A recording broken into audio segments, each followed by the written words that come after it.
Welcome to the Vision Gap Show. Align your big idea and vision with a plan of action to resonate and stand out in your market. With your hosts, Andy Halko and Tony Zayas. Hey everybody, welcome to today's show. We're going to take a look and dive into the concept of humanizing AI content. So, Andy, why do we want to humanize AI content? Isn't it perfect just the way it is? Yeah, I think the process that a lot of people go through today when they're creating articles, or even I see in other AI writing tools, is write in one prompt, write me an article about, search optimization in the age of AI, and it spits out an article, right? And there's challenges with that. I think AI does write really well, and it's continuing to get better, but there is lack of humanization to it. We can all admit that. It tends to be very structured. It overuses some phrases. And then, a lot of times the information is very generic. And so, there's a couple reasons that that's a challenge. One, obviously your audience reading it, they may not be able to fully interpret it, but there is a sense that maybe this is written by AI. And I think then people, question it. The other is, if you're trying to rank on search engines, there's a lot of questions around how well does AI content rank compared to more humanized content. And Google, in my opinion, is most likely scoring that stuff, whether they're using it as a factor or not, but scoring it like many of the platforms out there that will score you on how human versus AI your content is.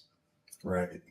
So I do think it's really important. And that's why, for us, we've really tried to continue to hone our approach to reduce that AI content mindset and produce content that really scores almost 100% on the human side. And there's some ways that we specifically go about doing that.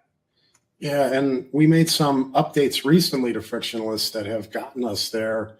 But I think even prior to that, we have a very unique take on creating articles and content. So I think that's what we want to dive in and take a look at, understanding what is happening, how is Frictionless creating this, and then the new layer is, how do we go about humanizing that content so it reads better? It's more interesting. It feels like a person with a pulse and a soul wrote it, and will resonate with the audience. So I'm going to start at personas. This is a core feature of Frictionless. And one of the things that we've really looked at doing is, once you've started to build out personas, that it begins to curate content and other things for you. And so I'm just going to kind of jump in here. And for this marketing director in EdTech, Frictionless has developed a wide range of different articles for us. Unlocking the true ROI of EdTech marketing, building brand trust in EdTech, strategies for higher ed and K through 12. Again, our platform, and I think this is part of that humanizing, is that it starts with your target audience and what are their pains, their motivations, their buying factors, and it uses that as the underlying, purpose of the content. So you're creating content that aligns to what the audience used. And you can even see, while we were sitting here, Frictionless came up with a new article, Navigating Compliance in Global EdTech. So it's constantly trying to create new, unique article titles or article concepts based off of the personas that we have built.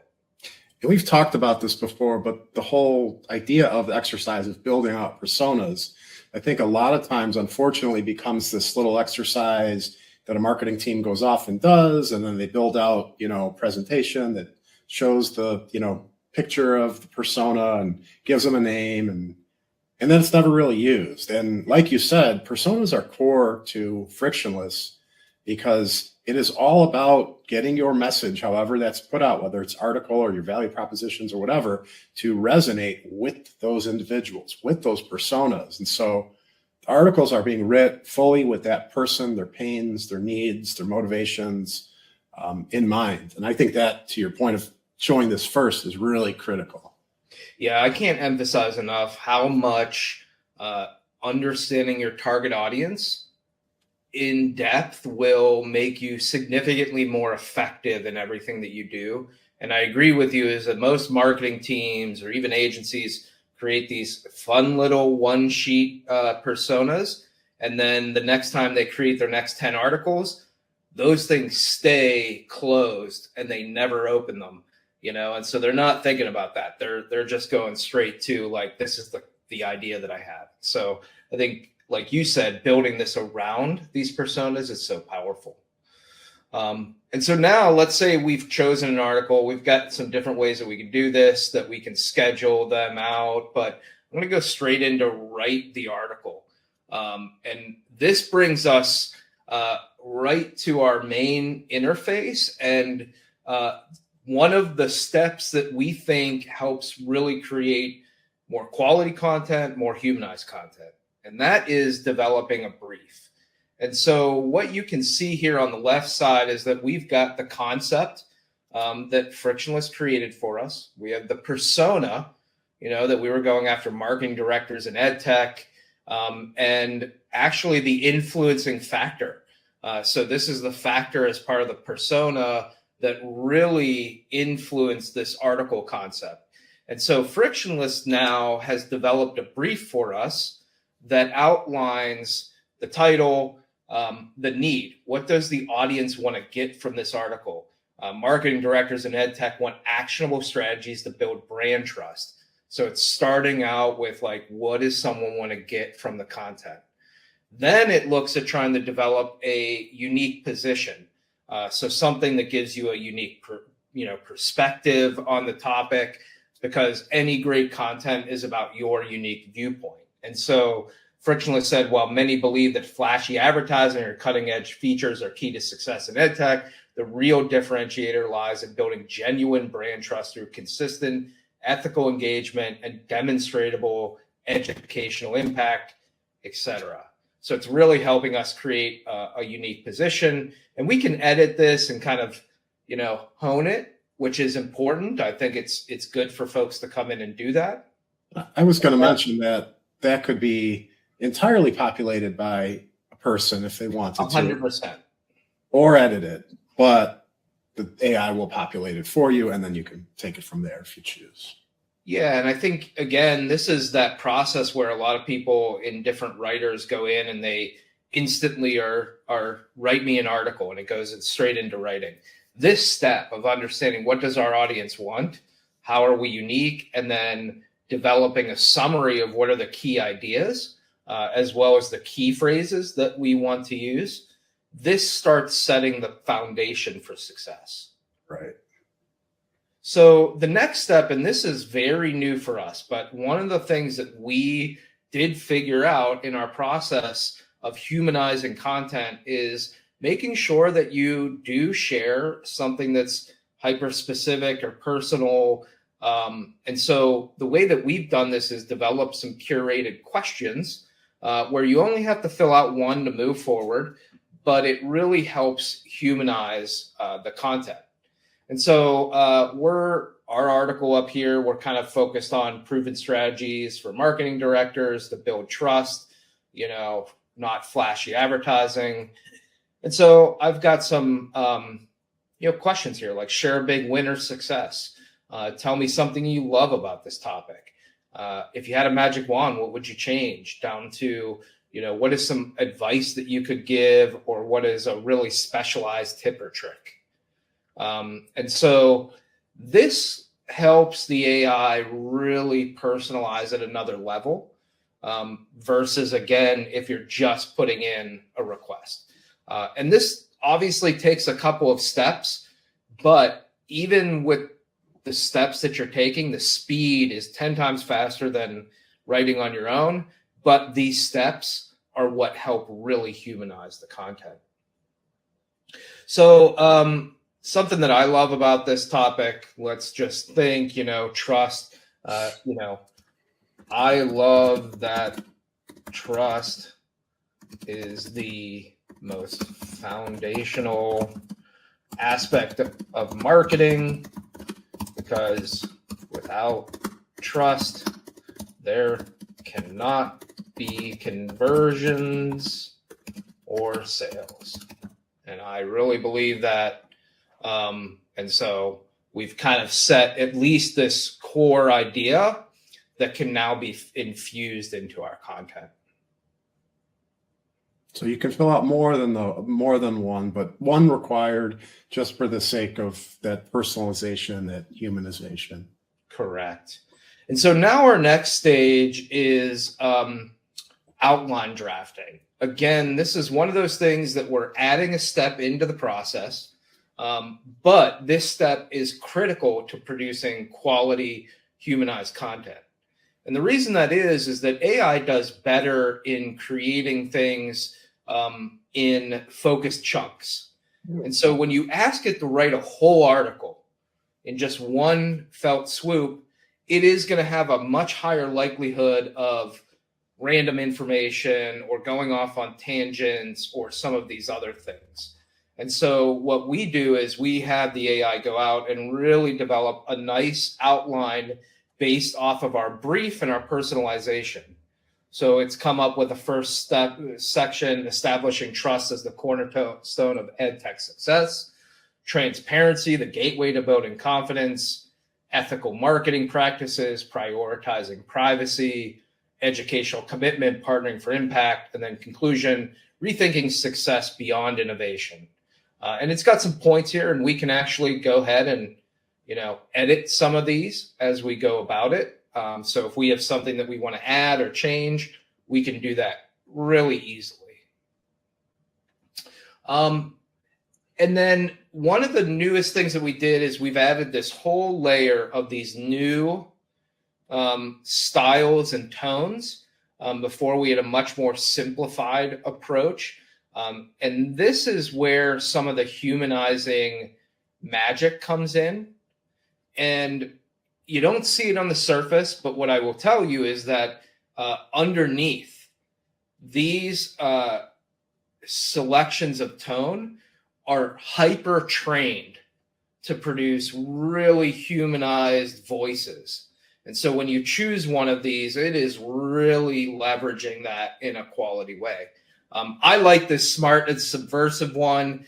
It gets a little bit, it's not for everybody, but it's my favorite. It adds a little bit of humor in.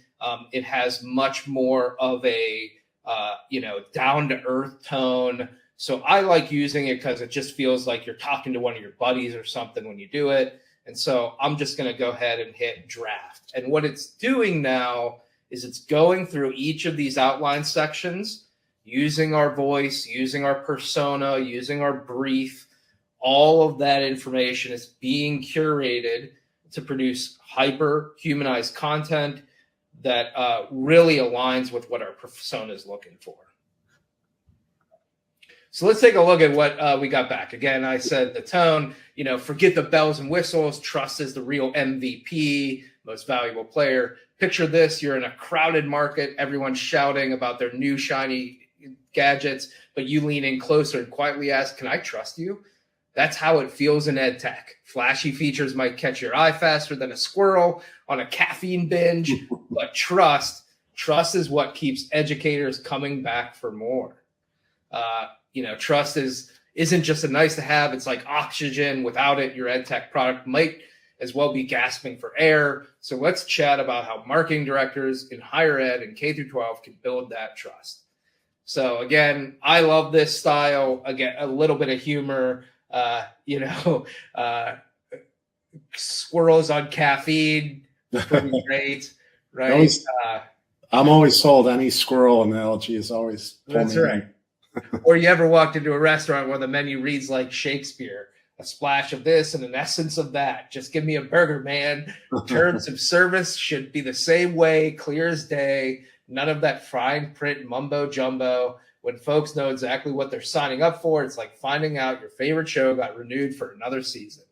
It's and this is the magic, right? And there are other styles. I'll actually do another one. So you could shift this sharp yet impactful is always a nice one. It actually comes out when you do this style, hyper humanized, just like the last one. And so this is a good one that is kind of that blend. It's not quite what we just did of, a lot of humor, but it still has a lot of short, punchy, sharp, content. And so we could rerun this if we wanted to try a different style and see, how does it present. We're going to have the same foundational information. We're going to have the same, it's driven off this persona, what that persona wants, the core ideas that we developed in our brief, but the style is going to be a little bit different. So I just kind of come down here and did this one section, transparency, the game changer in EdTech marketing. Trust in EdTech isn't just nice to have, it's everything. When marketing directors focus on transparency, they're not just a ticking box. They're not just ticking a box, they're redefining the game. And so again, it's a little bit more of that comfortable tone, but you can see it brings in a little bit more hierarchy on this one. No smoke, no more smoke and mirrors. It's time for ethical marketing. Again, a little bit of that, comfortable tone, but not quite into squirrels on caffeine binges or anything like that. And so you can really find the right voice for your articles. And again, we've got, I think, about 18 of these different ones that are all kind of unique and give you a different viewpoint, whether you want to be really out there with this brutally honest and no nonsense, or if you want to be a little bit more cutting edge or, straight edge. I do love that. Like some of these tones are like really fun and how they, comes out. Yeah. We were saying reading some of this is like the most fun reading we've had in a long time, right? All right, marketing directors, grab a coffee because we're about to dive into the greasy gears of EdTech. Let's be real here. So again, do you enjoy burning money? No? Good. Because student privacy isn't up for debate. GDPR and FERPA are acronyms you'll want tattooed on your brain because violating them is like skydiving without checking your parachute, a wild ride until the end when everything goes splat. So again, like I agree with you. I love the different tones. But I think the key is remembering that you can have these unique voices. You can have some fun or humor. You can be more straight edge, but it's still based off a core factor of a persona. And then it's based off a brief that told us what the need of the audience it was, what our unique position was. And so even though it's ingrained in their business model, like chocolate chips and cookie dough, it's, still correct. It's fun stuff. Yeah. And I'm going back to our good, smart, subversive. And so there's some other features. I guess we should move on. I'm having too much fun reading those.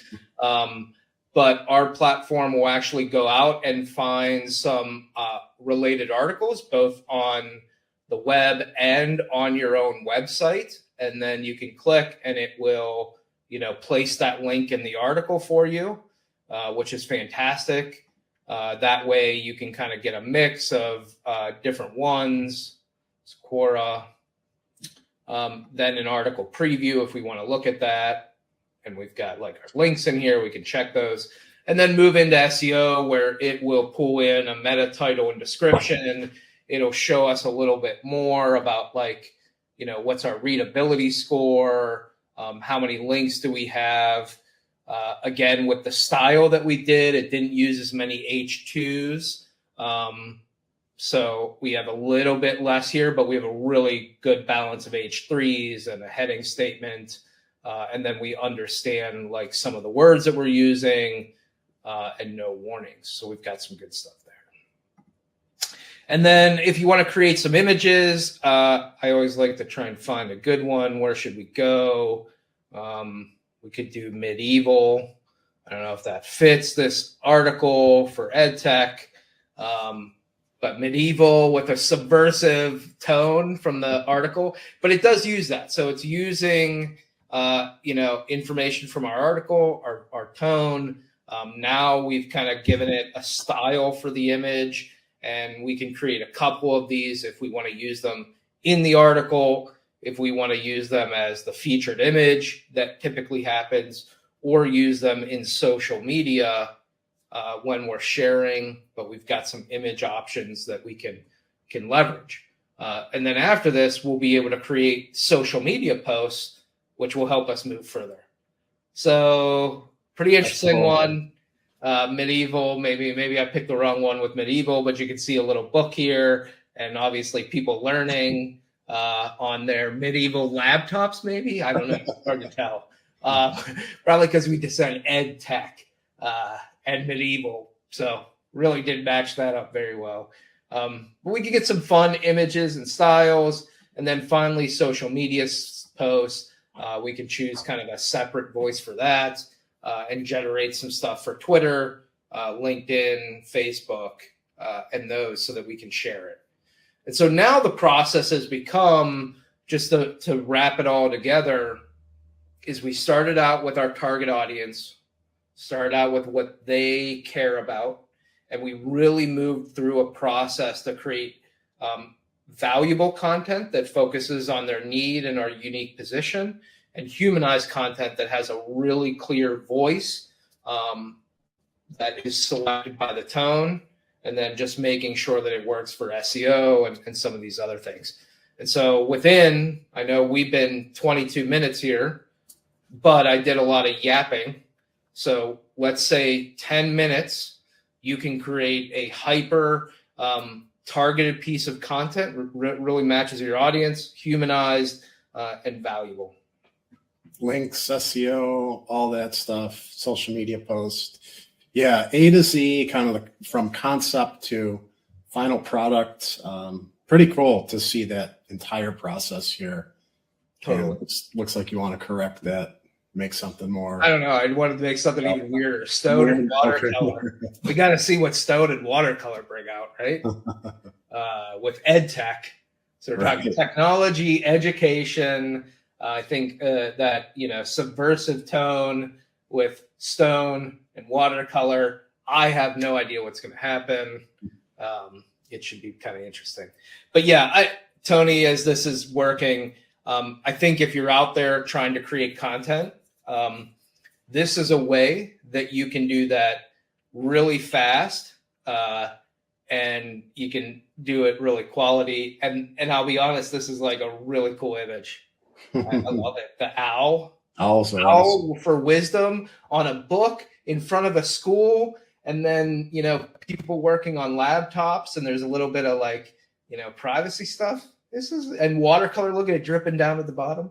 That's awesome, love it, man. Yeah. All right, we got to end with that. How do you beat the owl? So everybody go check it out. Frictionlesshq.com. Sign up for a free trial and see what you think. Hope to see you guys next week. Thank you for tuning in. Take care, everybody.